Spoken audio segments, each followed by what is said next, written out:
Ever notice how like sitcoms, they can kind of make you feel like you know the characters better than your actual like real life friends? It's weird, right? Like we've all got that one friend, right? Yeah. You know, the quirky one. Yeah. Marches to the beat of their own drum. Oh. And on. Friends, that's totally Phoebe. Yeah. So today, we're doing a deep dive into how the show uses these like subtle tricks to kind of build her character, especially when it comes to like her being eco-friendly and what that might accidentally reveal about stereotypes, about people who are, you know, into sustainability. Yeah, it's such a fascinating case study, actually, because, I mean, Friends is still so popular. Oh my gosh, yes. These characters really have, like, a surprisingly long shelf life, and they're shaping perceptions for, like, whole new generations of viewers. Totally. And even if it's meant to be, like, lighthearted, the way she's written can tell us a lot about how we see sustainability in the real world. That's so true. Yeah. Okay, so for anyone who hasn't, like, binged all 10 seasons, no judgment, but also, like, what are you waiting for? Right. Phoebe is like that free spirit of the group. Yeah. A little bit hippie, a little bit out there, loves animals, writes those quirky songs, you know, the whole deal. Yeah. And she's definitely passionate about the environment, although I will say the show kind of tends to play that for laughs more than anything else. And that's where it gets really interesting, right? Yeah. Because she reflects, like, a very real tension that a lot of people feel around sustainable living, which is, on the one hand, they genuinely want to do good, right, but they are also drawn to, like, quote unquote regular consumerist desires. Yeah. Like, you know, I want world peace and bigger boobs. Yeah. You know, that classic line. It's like this perfect encapsulation of, okay, yeah, the planet matters. Yeah. But also, I want to fit in. Yeah. Like, I have needs. And it's a good reminder that even fictional characters can be full of those contradictions, just like us.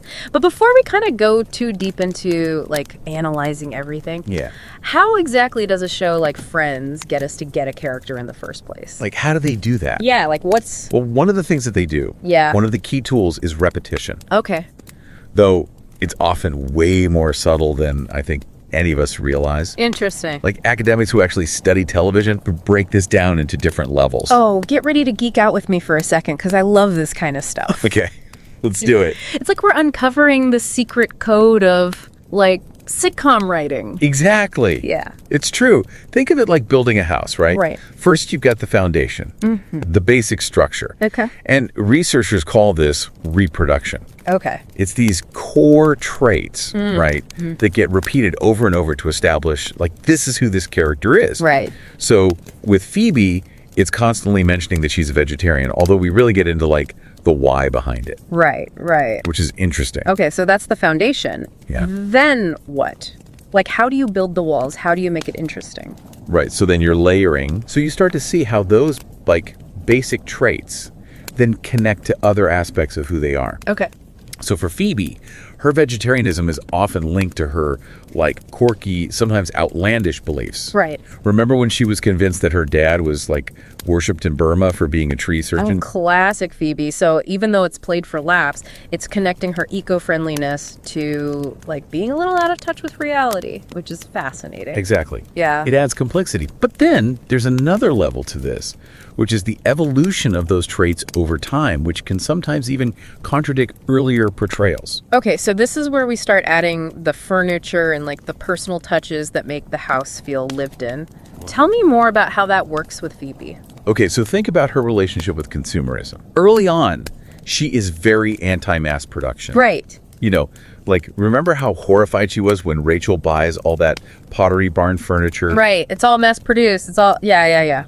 But then later in the series, she's totally fine with buying from those same places. Totally. She even justifies splurging on this lamp because she deserves a real celebration for her wedding. Yes.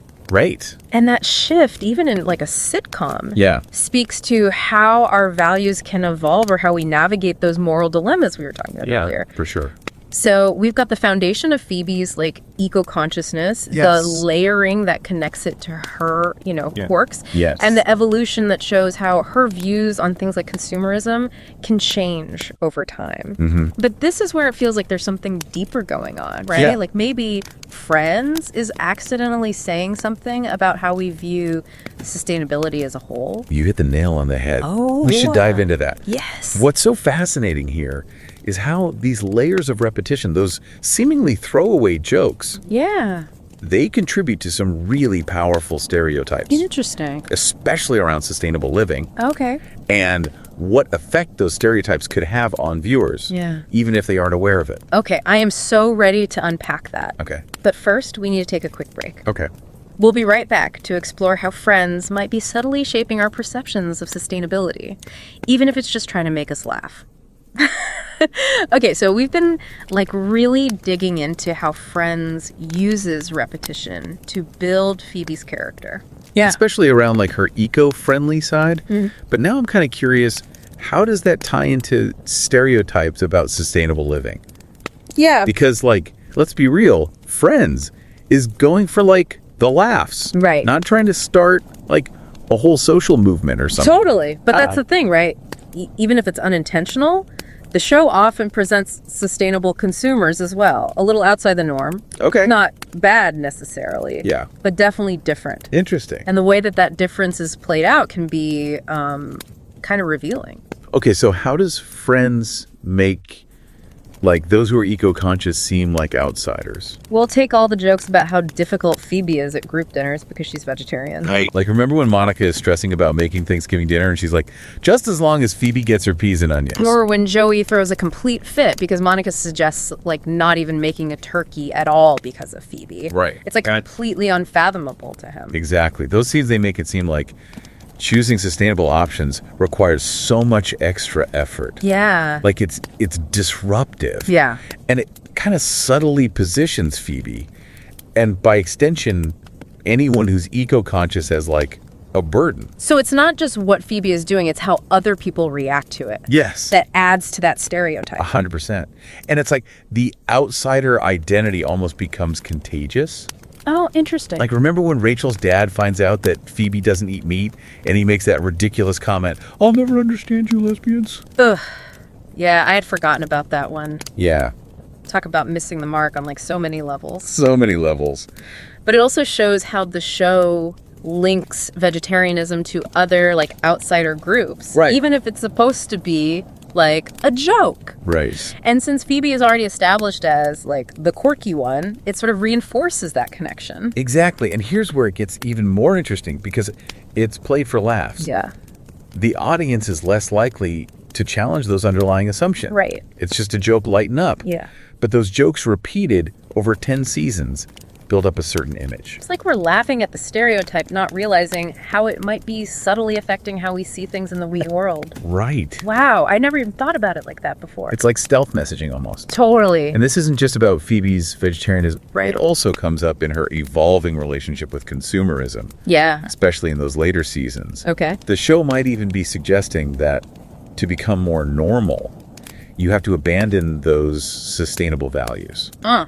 Like when she initially wants to donate her entire wedding budget to charity, Oh, right. which totally tracks with her earlier self. Yeah, totally. But then she takes it back Yeah. because she decides she deserves a real celebration. Which, hey, she totally does. Of course. But it plays into this idea that being sustainable somehow means sacrificing happiness or normalcy. Precisely, you can't have both. Wow. And remember, early on in the show, Phoebe was actually the one with the least amount of dialogue, Oh, that's so interesting. even though she's considered one of the main characters. You're right. It's almost like because she was less vocal, the writers relied more on these repeated jokes and storylines to like define her. Yeah. So she becomes like a collection of quirks instead of like this fully developed character with complex motivation. Exactly. Huh. And that limited dialogue can further contribute to her outsider status. Oh, okay. It makes her sustainable values seem less accessible or relatable to the audience. Interesting. It's like the show is saying she's quirky, she's different,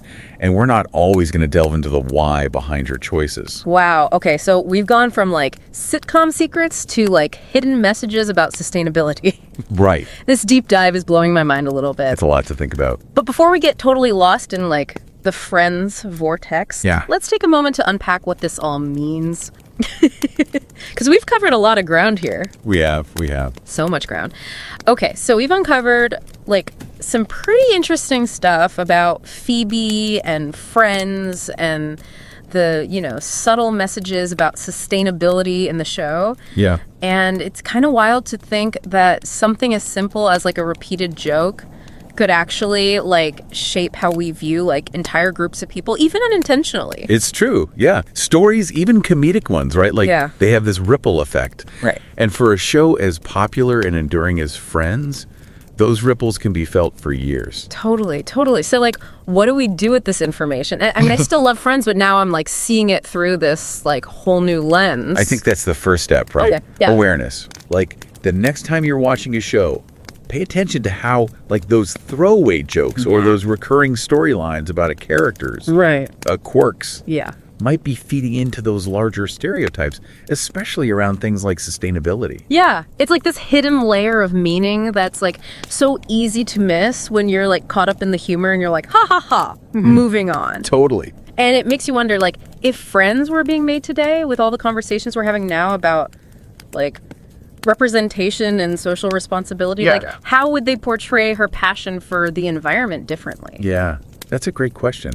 Could they find a way to make it funny and challenge those like outdated norms at the same time? Right. Like imagine if instead of just being like the vegetarian burden, her eco-consciousness was a source of genuinely funny situations that also made viewers think, maybe there's something to that. Right. Like, what if her passion for sustainability actually inspired her friends to make, like, small changes in their own lives, even if it was, like, played for laughs? Yeah, exactly. It wouldn't have to be, like, preachy or anything. Yeah. But it could show that being eco-friendly isn't just about being, like, difficult. Right. It can be about, like, community and, like, creativity and even humor. Exactly. And that's the power of storytelling. Well, totally. It can reflect our current reality. Yeah.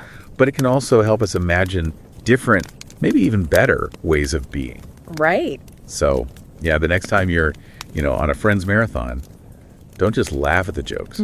Think about, like, the messages behind them. Okay. And, hey, maybe it'll spark some ideas for how we can all do our part to make those positive changes in the real world. I love that. It's like our deep dive into like the world of Friends has given us a new perspective, not just on the show, but on like how we see ourselves and the choices we're making every day. Totally. And that's kind of what this is all about, right? Taking a closer look at the things we think we know and like finding those unexpected layers of meaning. Love it.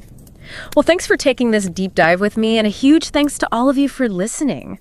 Until next time, keep asking those questions, keep exploring those hidden layers, and remember, even sitcoms can make you think.